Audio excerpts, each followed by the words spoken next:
પક્ષાતીત થઈ ફરું જગતમાં.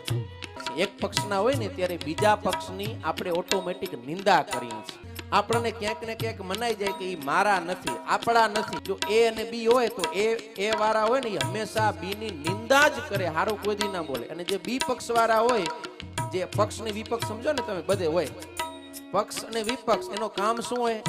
ઓલો ગમે એવું હારું કરે તો વિરોધ જ કરવાનો, એમ જાણી જોઈને એનો ધંધો જ હોય વિરોધ જ કરવાનો. કેમ? ત્યાં કને પક્ષ ને વિપક્ષ છે એટલે. માટે કવિ કે પક્ષાતીત થઈ, આ પક્ષા પક્ષી છે ને એને છોડી દઈએ અને એક બના થઈને રહીએ તો આપણે ક્યારે નિંદા ટીકામાં પડીએ નહીં. નહીતર નિંદા ટીકા કુથલી કરશું તો એનેથી બહુ મોટું દોષ થશે. અને શાસ્ત્રમાં એમ કહેલું છે કે પોતાના વખાણ અને પારકી નિંદા આ પોતાના પુણ્યને નાશ કરનાર છે.